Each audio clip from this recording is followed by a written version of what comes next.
सभी योग प्रेमियों, साधकों, मैं आप सबको प्रणाम करता हुआ पुनः उपस्थित हुआ हूँ एक बार। आज हम चर्चा करेंगे, हम अभ्यास करेंगे बहुत ही आम होती जा रही बीमारी हाई ब्लड प्रेशर, उच्च रक्तचाप। इससे कैसे बचा जा सकता है। आज के परिवेश में हम शारीरिक रोग से कम ग्रसित हैं, मानसिक रोग से ज़्यादा ग्रसित होते जा रहे हैं। कारण जो भी हो, मैं कारण पर नहीं जाऊंगा। हमारे यहाँ दो बीमारी है, एक आधि और एक व्याधि। व्याधि तो हम किसी भी तरह ठीक कर सकते हैं, वह शारीरिक बीमारी है। फोड़ा होना, फुंसी होना, चोट लगना, फीवर होना, जो शारीरिक बीमारियां हैं, विजुअल जो दिखती हैं, उसको तो तमाम उपाय है, ठीक कर लेंगे।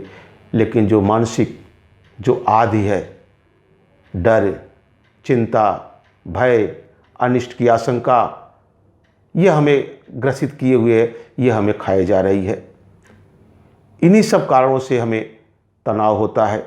हमें डर है किसी रोग का, हमें डर है संपत्ति आदि नाश होने का, हमें डर है मौत से, यह नुकसान न हो जाए, यह अनिष्ट न हो जाए, यह न हो जाए, वह न हो जाए।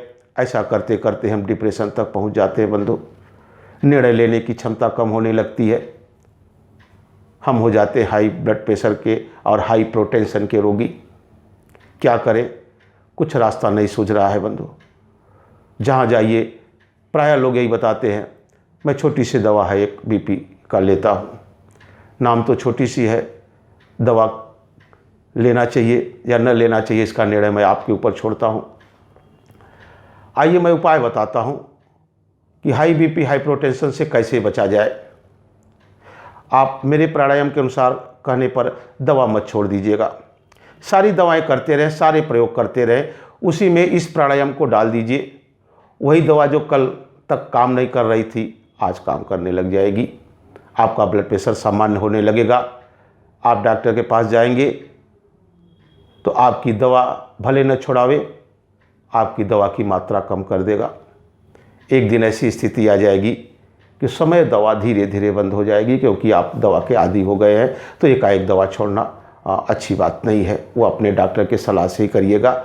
मेरी अगर सलाह आप मानते हैं तो इस प्राणायाम को कर लीजिए। हाई बीपी, हाई प्रोटेंशन, नींद न आना, घबराहट होना, बेचैनी होना, ऐसी क्रियाओं से हम मुक्ति प्राप्त कर लेंगे। उस प्राणायाम का नाम है शीतली प्राणायाम।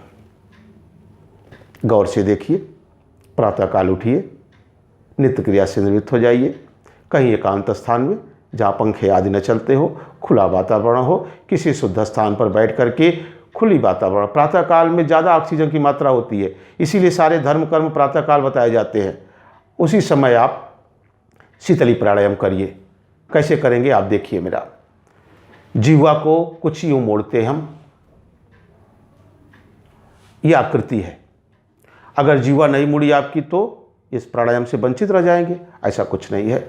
आप दोनों होठों को मोड़ लीजिए, दोनों लीप को गोला कर लीजिए। इसको काकी मुद्रा भी हमारे योग शास्त्र में कहा जाता है। तो जीवा को मोड़ करके प्राण, प्राण मतलब ऑक्सीजन, हवा, वायु। हम प्रायः साधक लोग ऑक्सीजन को प्राण कहते हैं, उसको आप जिस नाम से जानते हो जाने। तो उस प्राण को जीवा के माध्यम से खींचते हैं कुछ यूं,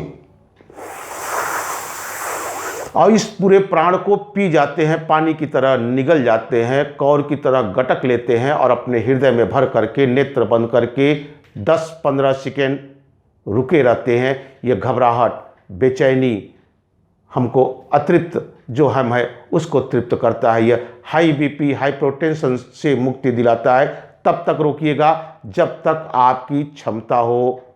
जब लगे कि अब सांस निकालना है तो राइट नोज बंद कर लीजिएगा, लेफ्ट से धीरे धीरे रेचक करिएगा, आराम से इत्मीनान से निकालिएगा। निकालने में सावधानी बरतनी है हमें, बड़े इत्मीनान से निकालिएगा। फिर से देखिए ताकि गलती न हो, लाभ तत्काल मिल जाए। लाभ उन्हीं को नहीं मिलता जो सही स्वरूप में नहीं कर पाते। आइए पुनः देखते हैं शीतली प्राणायाम।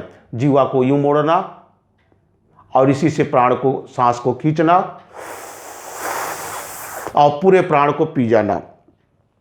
घोट करके निगल लीजिए, नेत्र बंद करके तब तक रोके रखिए जब तक आप रोक पावें। 10 सेकेंड, 15 सेकेंड या जितना कर सके, ज़बरदस्ती नहीं करते हैं। जब लगे कि अब सांस निकालना है तो दाहिना नाक बंद करके बाएं से धीरे धीरे रेचक करते हुए पूरे प्राण को निकाल देंगे। यह क्रिया 5 बार करिए। आप देखिए, आप उसी क्षण, अगर हाई बीपी है, आपके पास मशीन है, नाप के देख लीजिए हाथ कंगन को, आरसी का, पढ़े लिखे को फारसी का, आप उसका प्रमाण देखिए। योग शोध का विषय नहीं है, यह प्रत्यक्ष विद्या है। प्रमाण आपके सामने होगा। हाई बीपी से मुक्ति प्राप्त कर लेंगे। अपने जीवन को अपने आप बचा सकते हैं, निरोग रख सकते हैं, स्वस्थ रह सकते हैं। बस आज इतना ही कहना था हमें। हाई बीपी के लिए प्राणायाम बहुत उपयोगी है। जिसने समझी अपनी काया, वही जगत में सब कुछ पाया। पुनः मैं आप सबको प्रणाम करता हुआ पुनः दर्शन होगा आपका। धन्यवाद। आज इतना ही।